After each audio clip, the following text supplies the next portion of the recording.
want to engage in the conversation around bringing data to the front lines in the world of higher education. This work is really about, first and foremost, helping more students learn well and finish strong in the world of higher education. That is the committed work of Civitas Learning. Civitas Learning's mission is literally a million more mission, to help 1 million students each year learn well and finish strong in the world of higher education. And that goal comes from a number of reports that say if you want to meet the federal goals, the state goals, the local goals, the foundation goals around greater student success, you have to aspire to at least add 1 million more folks finishing strong in the world of higher education. The challenge right now, as you all get this, in the world of higher education writ large in the United States, and really across North America, there's a larger challenge. Only about half the students that start in higher education finish. And the need for higher education in the economy and the need for people to have higher education to give them greater options in their lives is only going up. So the challenge we have right now is how do we help more students be successful on these pathways to possibilities? And that's what we've kind of taken over. Charles is fond of saying part of the real problem we've had in this conversation is a lot of people's go-to move when you're talking about trying to help higher education succeed is it almost evolves into a we need to burn down the village to save the village conversation. And that's kind of not what we are. What we are is basically saying we have a kind of a theory of work that we can help more students be successful on the pathway through higher education if we can help enough institutions, enough innovators who are doing some of the new models lean into this upper right-hand quadrant. So if you look at this million-more matrix, it basically breaks down into this, with insight on the y-axis, action on the x-axis. No insight is you only have the ability to do reporting and the stuff you're doing for accreditation or for iPads. High level of insight is the ability to do deep predictive flow modeling around what's happening with your students using lots of different data sources and advanced data science to have a really deep, rich understanding of what's happening with your students. Low action is you're really not changing much of what you're doing at all. High action is you're actually innovating with policy and practice and technology and technique. What we see in the world of higher education is some institutions, and you could probably name them or know examples of them, that fit pretty squarely in the status quo, and they're losing ground. They're not changing much, and they have no interest in trying to use data or innovating against the student success challenge. We have other folks that have really done advanced work with data. They really have spent some time analyzing their data, but there's a couple of big challenges with it. One is, yes, they're intellectually curious, but by the time they analyze stage, get over all the arguments about data quality, and do anything with the data, what has happened to the students about whom they collected the data? Yeah, they're gone. In fact, sometimes their kids have enrolled in their institution, right? And worse, the data are so far away from the front lines. They're so far removed from the faculty and advisors and students who are actually needing the data to drive their choices that it really can't make any difference. Or you have people who are in this lower right-hand quadrant, and this is a lot of higher education. I saw this when I was at the Gates Foundation, who are just in rampant best practicism. They are adopting practice after practice or policy after policy.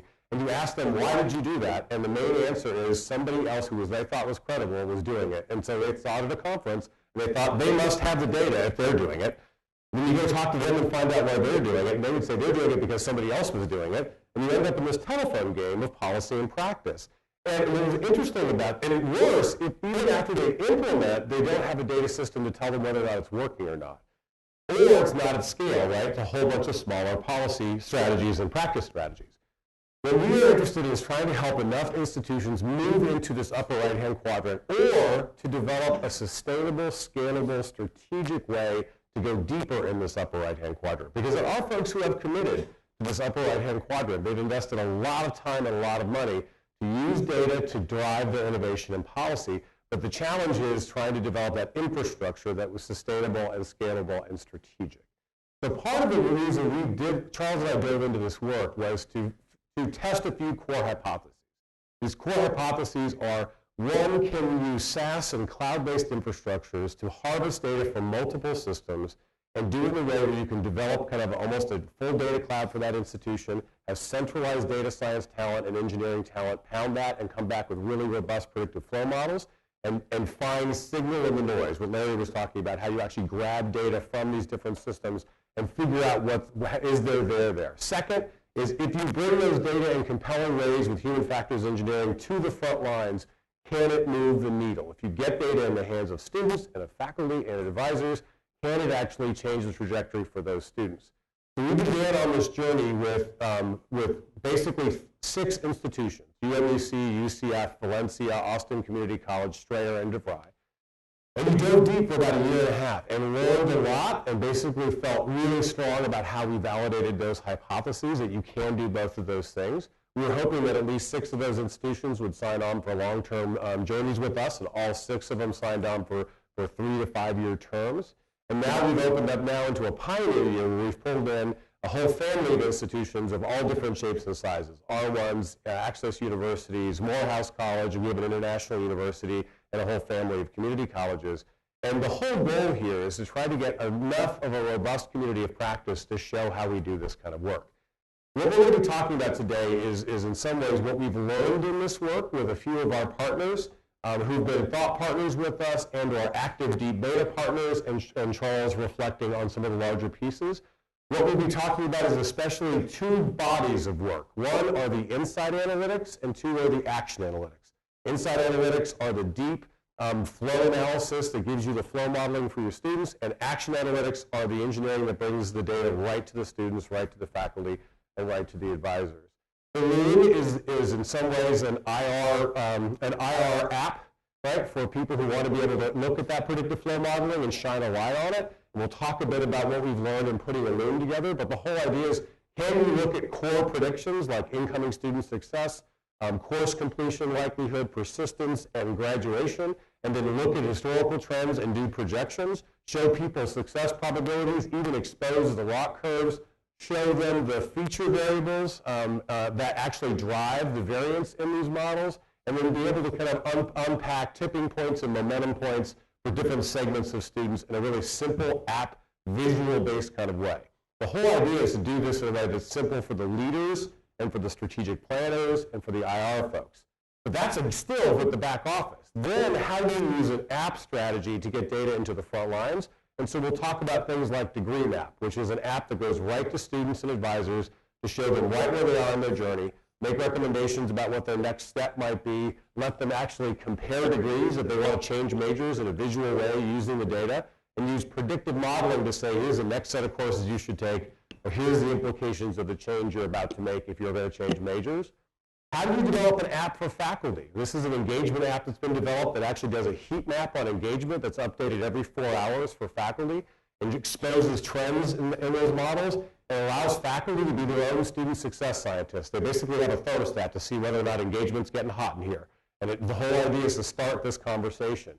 Or a risk model app for advisors and for program chairs that shows them, again, updated daily, the risk variations that are happening in their students, and let them set up their own champion challenger testing for the different risk segments of students they have. Actually exposes the key risk factors for whatever cohort they're looking at and shows them the high-risk sections.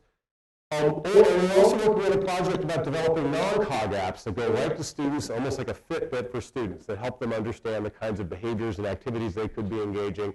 And we even have discussion apps that are allowing back-channel discussions in large lecture classes, so it's not just about the folks who are in the online environment. In the end, what we've seen in this conversation is that there is a lot to learn about data, about science, and about people. And what we want to do in this conversation is unpack some of that major learning. And so I want to go into the concrete right away, and I want to turn to you, Richard, and talk a bit. In your initial work, the data pointed to advising as a key sticking point within your students' pathways to possibility through ACC. So you decided to go deep into advising and try to figure out how you use the data in a compelling way for your advisors and for your students to really get a different kind of conversation. You might want to start unpacking a little bit about what you learned in that. The areas we needed to improve upon was that interaction between advisors and students, faculty and students, and how do we keep students on path. And when we worked with Civitas, they actually brought a team in, and they actually spent time with our advisors in student advising sessions. Take a look at how did our advisors spend their time with the students. And what we found out is in about a half an hour advising session, almost 20 minutes of that half an hour, was spent with no conversation whatsoever. What was happening was our advisor was going from screen face to screen face, pulling a hard document, a catalog, a schedule, and going back and forth to all of these different materials. And there was no quality conversation between student and advisor. And then about the last 10 minutes, it's, here's what you need to do. But talking about, what are my goals? Where do I want to be? Have I thought about changing my major? None of that conversation was really taking place. And it was not the fault of the advisor. It was not their fault. The fault was we didn't have the systems in place necessary to help give the proper tools to our advisors, to our students, to our faculty, to where they could help the students and spend some quality, rich time with counseling them and giving them the advice necessary, giving them the tools necessary. So coincidentally, about the same time that this was taking place, we were taking a look at some earn and learn program, internship. And a friend of mine owns a company, an IT company, and he said, I'll hire a couple of your students who are majoring in computer science this summer. But one thing, I want you to interview the students before they come to work for me. So I interviewed these two young men, and bright, just really good. I had looked at their transcripts in advance, and I knew how many hours they had accumulated and where they were on their pathway. And both of these students had somewhere around 40 hours. But in the interview, I said, so tell me, how many hours do you have? How many hours do you need to graduate? And both of them looked at me like this. I'm not sure. And I said, you're not sure how many hours you have, and you're not sure how many you need to graduate. That's a problem, And so at that same time that we were looking at how our advisors spent time and what tools our students had access to, I'm hearing a story from a couple of very bright students that they don't know where they are on their journey, on their pathway. And so that's why we decided we had to take a deep dive into the analytics, taking a look at how you present a visual, one screenshot to students so that they can see, so that the advisor can see immediately. And if you want to change your major, how do you do that? I mean, what do you look at? How much is going to cost you? How many hours have you lost by changing your major? Or how many hours have you gained by changing your major? So all of a sudden, it's a very rich, quality conversation that goes on between advisor and student. And then you think, put that in the hands of students to where they can look at that anytime and they can play with it. And they can say, I've thought about being, an accounting major, but I'm thinking about maybe I'll change to sociology.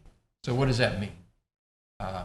And then, and we'll talk, I guess, later about some of the what ifs from that. Well, one of the neat things about that app is the ability, if they want to change majors, it does an analytics run and says, here, based on all the catalogs you're possible to be able to enter, here are the top 10 majors you're farthest along in if you change majors. And then if they want to go to something else, they could actually, but it immediately pulls up the reel-to-reel comparison where they see where they are, and then actually starts helping guide them away from, the whole vision is to move them away from toxic course combinations and finding synergistic course combinations. Charles, that was part of the early conversation, right, was to engineer, use human factors engineering to design this in a way where you could scaffold these conversations with really quality data and good visualizations? Yeah, I mean, I think, we're still in a moment now where the whole concept of data visualization, no offense, software that might fit that description. But, in practice, a clock face is a data visualization. A speedometer on a car is a data visualization. And similarly, if what you're trying to do is just sort of boil down a use case and make information really consumable and actionable for a constituent of any kind, frankly, our ethnographic study with these advisors right at the beginning was a sort of super old-fashioned data visualization. Just sit down and watch people talking and figure out how they're spending their time. From there, figure out what information is it that they need sort of quickly and easily, consumably at their fingertips when they're going through this experience so that they can make better use of the interactions they should be having with one another. And so literally something back to the sort of clock face and speedometer concept, as simple as just a wheel that shows you right where you are right now in a way that literally kind of is burned into your brain. And then as you're going through this if-then analysis that they could never even get through before, you can just see those two visualizations next to each other, and at a glance, it's clear to you what the implications are across a number of different axes of making that choice. Harrison, this is going to be an interesting process for higher education to embrace this larger conversation, because there's been a lot of conversation around the notion of learning analytics, but really around adaptive learning and not necessarily around adaptive pathways, right? And so now one of the things you're interested in is actually using analytics to kind of pull those worlds together, right? So there's basically sort of three broad things that we're thinking about when we think about learning analytics now at UT Austin. So one is around these kind of exciting operational analytics. We want to drive continuous improvement, be able to feed actionable information back to students and advisors, and get a sense of what's more or less effective. But then for us, there's a couple of other things. One of them is we have a growing number of faculty at UT Austin that are engaged in deep scientific research on learning. And we have the kind of computing power that allows us to really dig deep into interesting questions about how students interact with these systems, what's going to be more or less effective for different kinds of learners with different kinds of challenges. Of course, we've got pioneers and leaders like Paul Resta and I see Tasha in the background. I'm trying not to look at a lot of my colleagues here that know a ton about different aspects of this work. So we have a lot of faculty that are engaged in these research projects. But then the third thing to bring that research to bear is we're interested over time in being able increasingly to personalize that learning experience for students, and both within and across the courses. So not just, okay, can we figure out there's this particular misconception around mathematics where we might want to push a little additional material there, but can we look across the pathway and think about, well, how do we make sure that the student is getting the kind of experience that we would really want to say reflects our values at UT Austin? Well, Charles, I know as that kind of work gets underway, one of the things that the team at Civitas in partnership with these institutions has really learned is that data work is complex, and you've got to be able to you've really got to pull together the cross-system data and develop feature variables, and then deal with the fact that you've got very different digital footprints, deep digital footprints with online students, less with others. But almost everyone you talk to says we don't have enough data, or it's uneven, or there's not enough quality, you can't get there. Yeah. And so how have you overcome that? Yeah, well, this is where the data visualization actually does get super geeky. We've got a team of folks who just in recognition of having kind of pounded through this work several times and had a number of conversations with administrators, literally every single one of which started with, I know you think you've seen bad data, I know you think you've seen messy systems, mine is the worst you've ever seen. Every single one of them believes that to be the case. And somehow they're all right. But what we've had to do to sort of deal with that reality on the ground is to start with a visualization of data availability. So we literally create calculated features on top of the raw features. One of the challenges with using data in education has traditionally been that we tend to track relatively rough-grained data, and data often that in and of itself is not particularly predictive of anything. So we've had to do a ton of sort of feature derivation on top of that, often 8 to 10 times as many derived features as the raw features that we ingest. But secondly, no institution has all the same data on every single student that they've got. So you have to sort of visualize the entire data footprint of the institution, and you start to see segments that form naturally, students that have similar just quantities of data, not even the values of data, but have similar amounts and types of data to one another. New students, for example, you have dramatically different data footprints for than you do for continuing students. Similarly, students that are in an online course, you've got different information from those in a blended course or an on-ground course.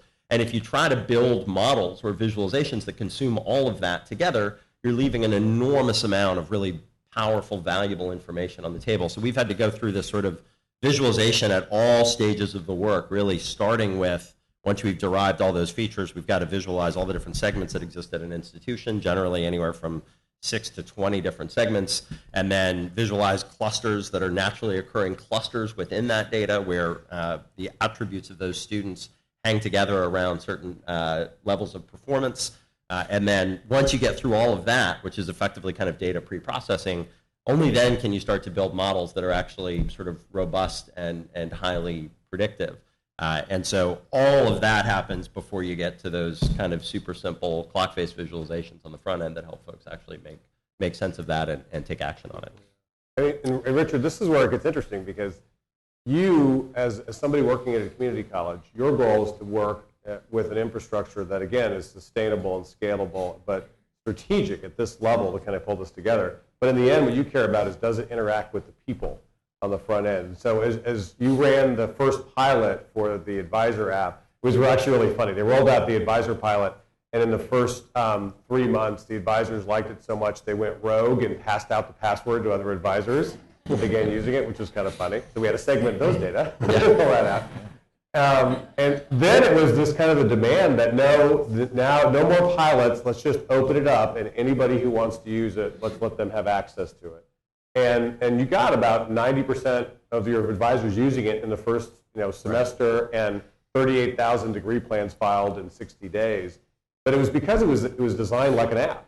It was literally an app that they could use and quickly. And what has been the reaction with the folks who've been working with it? Because I know you've been pretty aggressive about it. You personally have said, get it to the students, right? Let the students play with the data.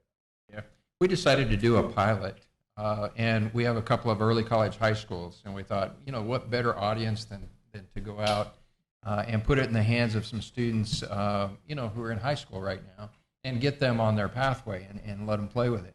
And we thought, in advance of going out to the early college high school, our team put together, how are we going to train these students how to use it? How are we going to spend the time? So they had it all planned out to spend about a half an hour training these students how to use it. They put it in the hands of the students, and within, I would say, seconds, those students were off and running, and they were engaged. They were looking at different degree plans. And how many hours? I mean, some of these students already had 12 hours of college credit. And looking at what their majors are going to be and changing and just having fun with it. But it is so intuitive and so easy. It is. I mean, it's an app, and students are used to using the apps. And they had fun with it. And that's the way it should be. That students can have, that it's not a grind to try to figure out where you are on your pathway, but it's fun and it's engaging. So, I mean, Harrison, part of the challenge, I think, going forward is for administrators and strategic planners and even faculty leaders to realize that you do have different digital tools and resources, and in some ways try to figure out how you harvest the right data to be able to ask the right questions, right? Right. And so one of the things that makes the work really exciting in that regard, Mark, but also enormously challenging from an administrator's point of view, is that the work is inherently interdisciplinary. So when I talked about the growing numbers of faculty that we have, so the faculty and departments and chairs that we have engaged in these discussions at Texas are from psychology, educational psychology, business, statistics, computer science. The folks that are in our IT group and our advanced computing group. You have folks with different the School of Information. You have folks with different backgrounds and different skill sets that will look at the same data set, but they ask different kinds of questions. They see different, they bring different techniques. So that's really exciting.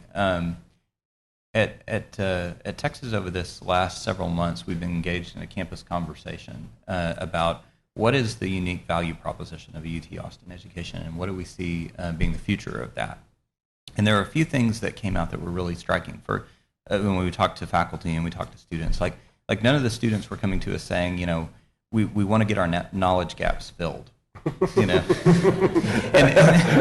so we want easier access to learning objects. Right. I mean, so there's there's some of that, but a lot of the work that's done that right now that I think is very exciting, still nascent, is around personalized learning. Is looking specifically at content knowledge and trying to map out, here's what's the knowledge map for developmental mathematics, for example, and how do we diagnose and address students' needs in that dimension. But we also have faculty who are digging into both cognitive and non-cognitive dimensions of the student learning experience, and we need to think about how we bring that to bear. So we've identified 5 principal thrust areas that help us organize our work and the ways that we think about staffing and supporting this work going forward.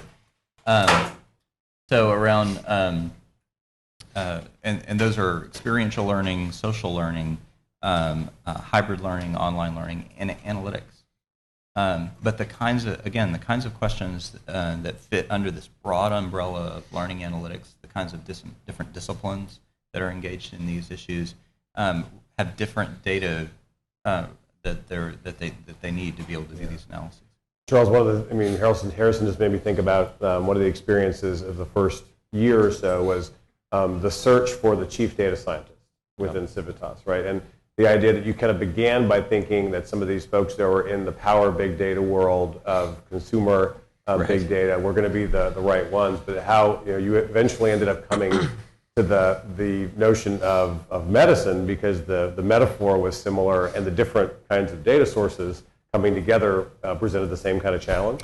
Yeah, I think the complexity of the problem set, as Harrison describes it, in education is pretty substantial. And I talked to some of the sort of biggest names in data science in the Valley, trying to convince them to start using their powers for good instead of evil. And they kept coming back to me with this, well, we're used to running an experiment where we deploy this into our ecosystem of 50 million users and we can run 25,000 experiments, come back tomorrow morning and figure out which of them worked and which of them didn't. You got to wait a long time to figure out if a student's been successful. The end of a semester is months away. So how do you do that? How do you make those iterative cycles actually work? And I had this sort of intuitive sense, but it was a fairly untutored intuitive sense that there was a way to solve that problem. And the answer came as I kept talking to folks from across disciplines. And I got to Dave Kill, who I ended up convincing to come here. He was already using his powers for good. I just wanted him to deploy it against the problems that we struggle with in education. But he said, well, that's interesting. I've been using data to predict heart failure. So waiting until the end of a semester doesn't seem like a long time to me. I'm trying to figure out what's going to happen 40 years from now. And of course, the way you do that intuitively is you find nearer term proxies for those kinds of things and establish over large data sets the combination of sort of background demographics, predispositions, behaviors, interventions, outcome. A lot of that, even the language is the same in sort of wellness and healthcare as it is in education. So one of the ways that we were able to sort of run faster in this work than we would have been able to otherwise is to sort of swat aside the first question that a recruiter gave me. He said, you're looking for an education data scientist. I said, well, that'd be awesome, but that's not actually a thing. Like if we define data scientists by the full stack set of skills that exist in the Valley, none of those people are working on education yet. This was as of 3 years ago, 2.5 years ago. But what we found is someone who's been doing exactly this kind of work against a different problem domain, but with an incredibly similar set of outputs, an incredibly similar set of challenges, an incredibly similar set of opportunities, and convinced them to let us kind of stand on the shoulders of what they had already figured out in healthcare, which I think in this work, depending on what you believe about the speed that we're going to be running now, healthcare is probably 5 or 10 years ahead of where we are in education and the effective use of data. And it's arguably the only other domain for this work that is as important as it is in education. And really that analogy of understanding the life cycle of a student and the lifespan of a patient really fits. And David's constant admonition that it's great to understand how effective a heart attack intervention is and understand how the drugs interact with the practice, interact with the different kinds of treatments. But what you really want to do is to minimize that. If you want to lower costs and increase effectiveness, is look at the lifespan and get the person to eat less bacon in their 30s. Right. But then some people get mad because they really like bacon. They don't like that example. But less sugar, more bacon. Yeah, exactly right. The interesting thing about this is all of this as it comes together is predicated on bringing that data into the science, the front lines with the human factors engineering. So Laura Malcolm, who's the chief product designer for us, comes out of the Design Institute at Stanford, is really big in this idea of getting it to people in the right way. Right? So you have to build the right infrastructure to get the right data to the right people in the right way. And a lot of people focus on the first 2 rights or the first 3 rights, but that whole right way piece doesn't get there. And I know, Richard, for you, you were an early leader in achieving the dream and an early kind of driver of this concept of using data not to drive decisions but to inform decisions. Are you seeing now that we're finally starting to kind of cross that barrier of getting data to the front lines in better ways? Do you see this opening up the opportunities for that to finally kind of make the impact it probably could make? Yeah, absolutely. You know, if I go back, say, 10 years, first thing, in joining Achieving the Dream is we were collecting a lot of data, but we weren't getting it in the hands of anybody, basically. You know, we would try to take a look at it, but all we were really interested in, how do we get more bodies in the front door and into the seats? And so access. And I think through the Achieving the Dream process, it forced us to give our attention to the use of data to see what's happening to our students and how can we help them be successful instead of just getting them the front door the first time. How do we keep them there, and how do we help them to become successful? And so I feel great right now about where we're at in the journey, in that we're finally getting the type of data in the visual formats necessary, that it's a tool that advisors can use, that faculty can use to create those courageous conversations among themselves, but also with the students, and to put it in an easy-to-use format with the gauge or the dials up there, so that everybody can spend more time on that qualitative, rich discussion and conversation, and seriously begin to improve graduation rates, transfer rates, the ability for students to understand where they're at in their pathway. I've never seen it better than it is today, but it's only going to get better.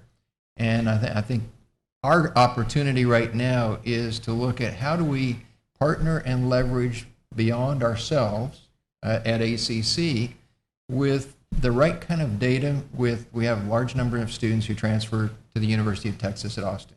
So how do we create that pathway beyond ACC? And then we take a look at the job market. How do we create that same type of information and data right in the students' hands so that they understand what kind of jobs are available in this central Texas area and what do they pay? And I'll give you a quick example. We were so proud of Degree Map that we asked one of the reporters for the Austin American-Statesman to come in and take a look at it. So we walked them through Degree Map, and we said, okay, so you pick this major, and it's sociology, but you're a student and you're thinking, might want to change my major. So we asked him, what would you think about changing your major to? And he said, well, you know, I'm a reporter, so I'll pick journalism. So, okay, pick journalism, showed, what if scenario where he was in sociology and where he would be in journalism, where he is on that dial, and then where he is on the dial when he switched his majors. You know, so he lost a few hours. It's going to cost him more because that's also what you see on Degree Map is if you stay on track, it's going to cost you X to finish your degree. If you change your major, it's going to cost you X to finish that degree.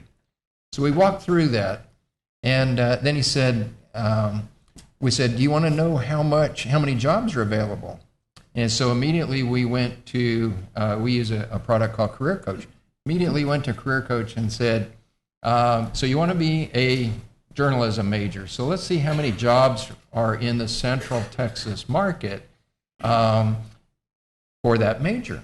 And there were only like 7 or 8 jobs available. And then said, you want to see what the average salary, entering salary is for that? And it was like less than $30,000 a year. And he looked and he said, well, I wish I had that tool when I was in. Might not be sitting here. Well, it really is this notion of student success scientists, right, and enabling people all the way down to the student themselves to be a student success scientist, right? So they have the tools to be able to self-regulate as they're going along this kind of journey. And Harrison, it's got to be interesting for you in working with an R1 because you've got the ability to research this problem, but then also you've got the real admonition to provide that education at the same time and inspire those students to take responsibility for their own learning. How are you seeing this come together with that? So this is a topic that's going to be very active in the departments, a major topic of conversation over this next several months, because we're going to be looking at putting together our new catalog that defines what the degree requirements are going to look like. If there were an award for Byzantine degree pathways, we would own that award. And I can tell you there's a lot of competition for that award. yeah, well, they can bring it. This is exactly the dynamic.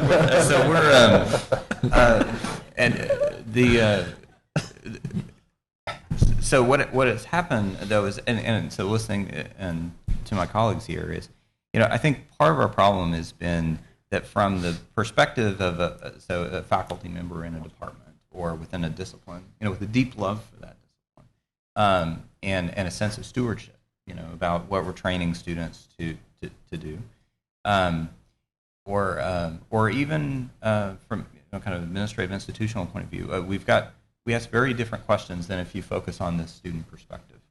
How students experience the institution, how they experience the combinations of these courses, how they navigate the institution, I think is what's been lost too often.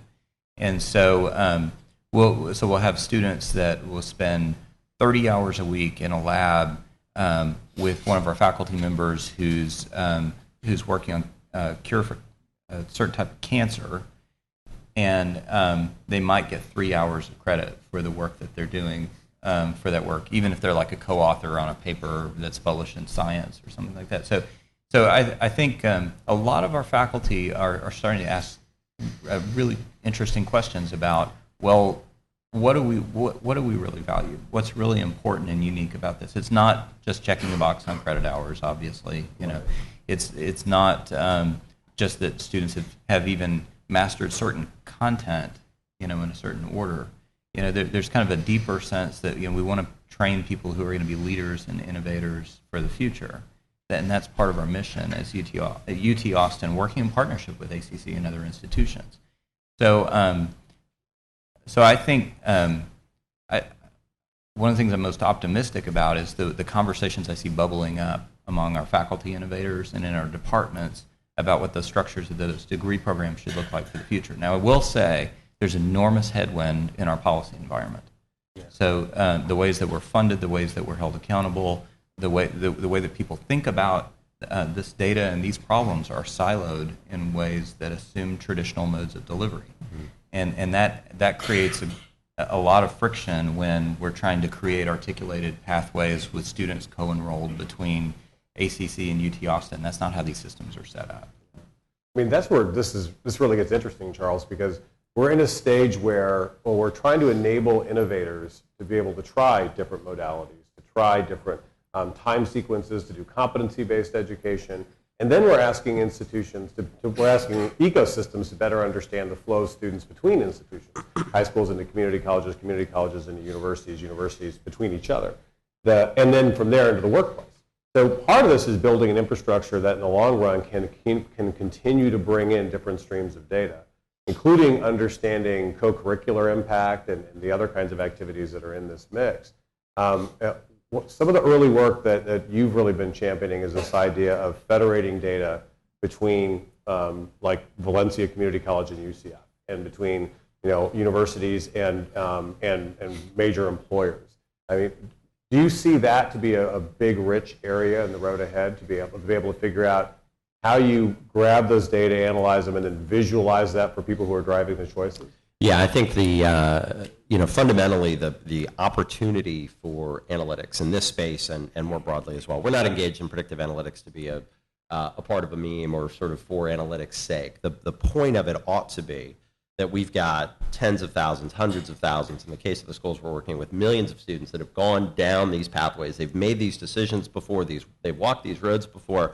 Some of them turned out well, some of them turned out not so well. We ought to be able to sort of consume the data, consume all those stories, pull insight out of it, and then use analytics essentially to back those insights up to a point in the student life cycle where they're actionable, where I can make a different decision as a student or as a faculty member, as an advisor, standing on top of all the experience of those students that have come before. So if you take that concept to its logical extension, some of our earliest work obviously was just focused on how do we move the needle in course completion, term over term persistence, and graduation at individual institutions. But if you're using analytics to kind of back up insight onto a more actionable timeline, wouldn't you want to do that across institutional boundaries? Wouldn't you want students during their 2-year experience to understand how the decisions they're making now, what implications they might have for their likelihood of being successful once they get to that 4-year program, and by extension, what implications they might have for their likelihood of being successful once they get into the world of work. So ultimately, we think there's an opportunity to sort of connect this learning layer across K to career. Yeah. And I've spent my whole career in education, and for me, the holy grail has always been how do we help students make the connection between the sort of short-term pain and effort that we're asking them to expend and the long-term implications of that? How do we tell a better story all the way through? We know that's what drives a huge part of the high school dropout problem. We know it's a huge part of what causes fewer students to be successful in higher ed and completion than we want. We can't sort of tie that thread together. And with as many students have gone through the system, there's no reason in the world we shouldn't be able to build a consumable way for students to get a sense of what decisions lead to good outcomes versus bad and act on that without losing agency in that decision. I mean, it really is the juxtaposition between, especially with the whole wave of first-generation students who are coming through who aren't scaffolded by the stories of parents who came before. That's right? So I was at Michigan State, and they talked about second, third, fourth-generation students as often 6-1 students with two parents, 4 grandparents, all focused on them succeeding, versus a first-generation student. And I think about it in my own life. I was a first-generation student. I come from a family of 9 kids. I actually have an African-American brother, Native American brother, Korean sister, and we had 25 foster kids that rotated through my house during the time I was growing up. My mom was a special needs nurse, and my dad was out of his mind. But I was the first person in my family to go through and get a 4-year degree, and then finished here at UT Austin with a PhD. But every one of my family members since has gotten some kind of a college degree. It was kind of that catalyst. But I think about how different it was for me when I walked into Mesa Community College and had no idea what I was doing. Literally did not know what an AA stood for, what an AS stood for. I kind of knew what BS stood for because I was trying to kind of make it up as I went along. But every single one of my kids, I have 4 kids now, which my mom calls a starter family, by the way. But every one of my kids had a UT Austin onesie on in the crib, right? Totally scaffolded. So the stories that comes before, the idea is, can we learn from those stories in a way to get it to the front lines? And I think it's important, Charles, for you to talk about one of the things that Civitas has learned in the last 2 years is that you have to get the data to the front lines. You got to get it there in the right way. And because in multiple pilots, what you found is having the data in the back room is great, but what really moves the needle is the frontline application. And you've seen what kind of lift in getting it out to the front line? Well, to your point, the closer you get to the front line, the more those results improve. But we've seen 250 to 350 basis point improvements in term over term persistence and in course completion across lots of different subjects, lots of different schools, and lots of different constituents or use cases for the actual applications. But in every case, we started this enterprise with a commitment to being driven by what's working and what's not empirically, which is actually not generally the way software or businesses are created. Generally, you build something and then you just shill like heck for that thing, hopefully solving a problem. We said, well, let's build a sort of platform and infrastructure to understand what's working and what's not first, and then let's kind of release some proof of concept applications into that ecosystem and figure out which of them are working. And in a couple of those early pilots, we found that the way that our schools were using them, generally the distance from the front line, the distance from the students, meant that they didn't move the needle. The first couple of them didn't move the needle at all. Those that started directly with faculty use of data moved the needle from the drop, and it continued to get better and better and better as adoption term over term expanded.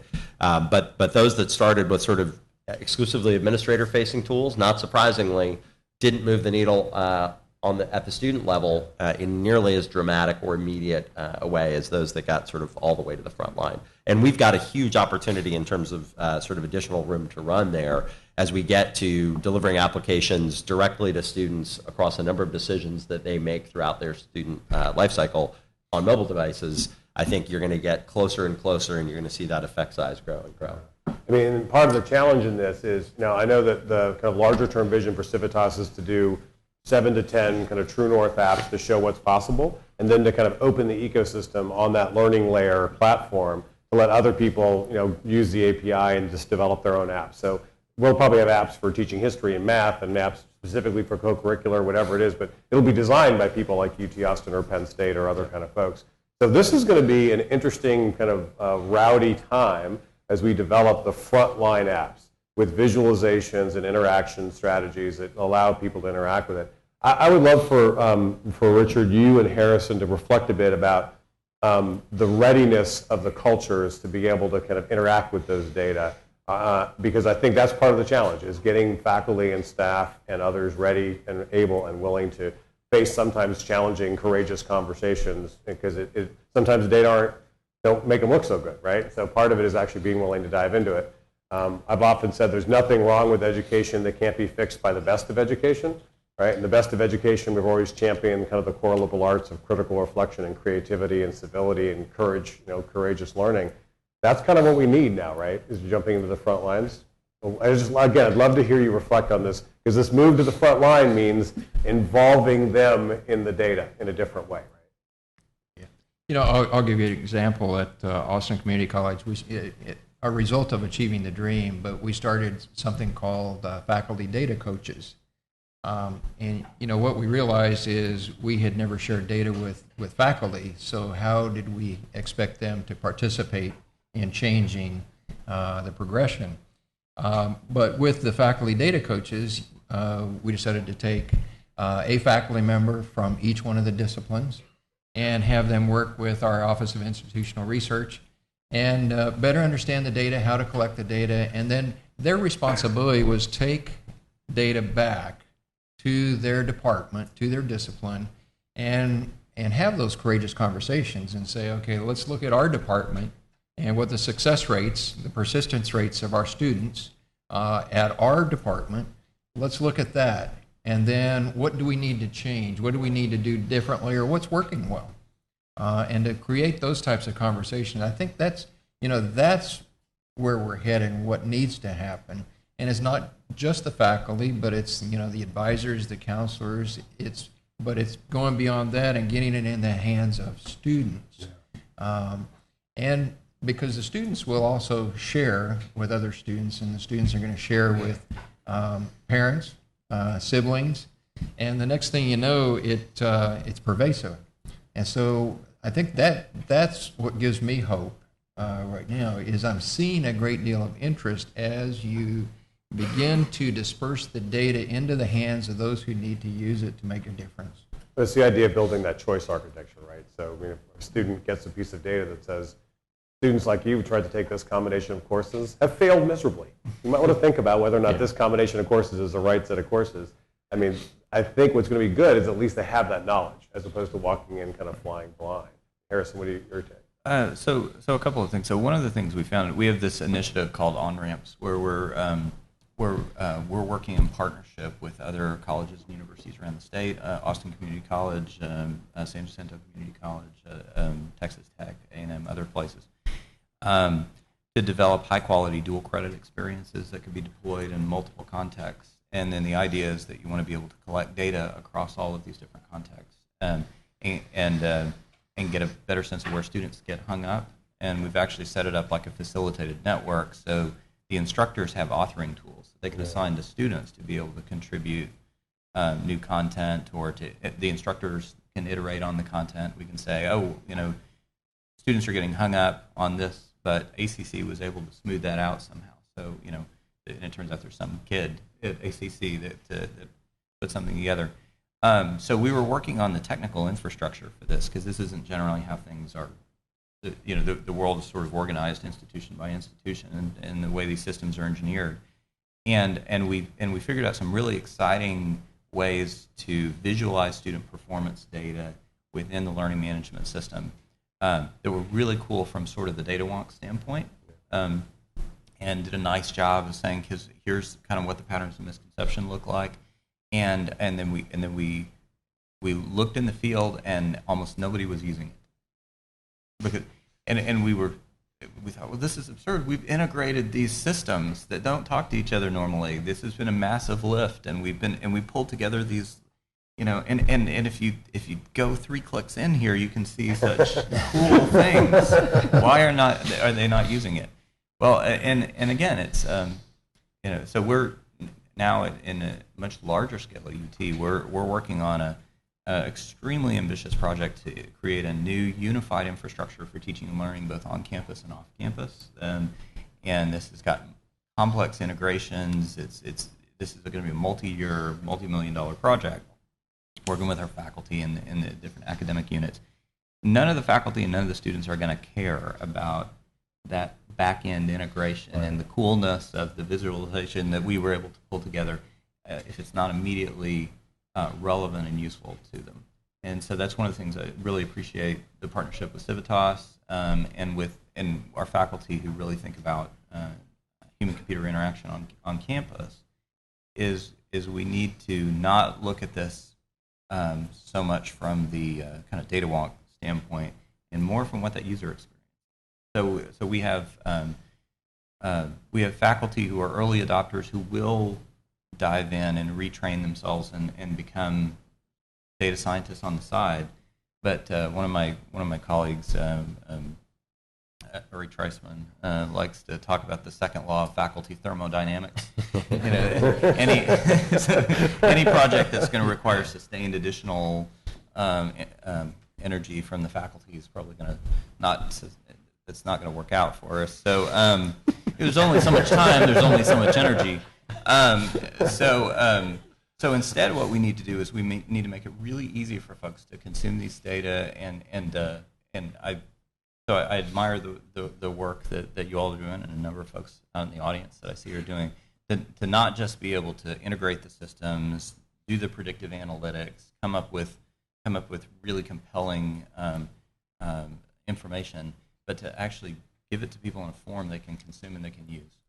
Yeah, I think from my perspective, it's easy in this work to get confused between sort of sophistication and simplicity, right? And things that are simple don't need to be unsophisticated. In fact, it's incredibly difficult to make something simple. And so none of us gets excited about going on Amazon.com to use our purchasing analytics dashboard or our Netflix movie watching analytics dashboard. That's exactly what you're doing. The interface is stunningly simple. It's incredibly actionable, and what is happening behind the scenes is outrageously sophisticated. And it's really going to be, I think, up to the kinds of folks in this room to figure out how do we walk that line. This is part of why I think, frankly, sort of horizontal tools that are just analytics dashboards and tooling across lots of different industries are unlikely to help us push this work as quickly as it can be pushed by a set of domain-specific, sort of education-specific tools where we're really learning what are the use cases that are going to deliver the best results the most quickly, and what's that right intersection of great sophistication behind the scenes, but just bone-simple simplicity right up front that allows them to be consumable and actionable. It really, in many ways, comes down to this core, the 4 rights: building the right infrastructure to get the right data to the right people in the right way. And I think one of the things we're going to have to do in the coming years, decades, is to really learn together. Right? So one of the things we've done at Civitas is we've created a digital learning space called civitaslearningspace.com, where you have podcasts, vodcasts, research reports, case studies. And the whole idea is for us to figure this out, right? To have the institutions share what's working. Because what we've learned in the world of education is the world of education is driven in many ways by case method. CASE stands for copy and steal everything, right? Somebody else does it well, they want to be able to pull it together. And we want to actually build this kind of learning together as kind of philosophy, because visualizations done the right way can radically improve student success. And one of the things, and it's not just about completion, it's also about learning deeply. And one of the things we've seen already, and just like that faculty engagement dashboard, is you could actually find high ability students who are phoning it in.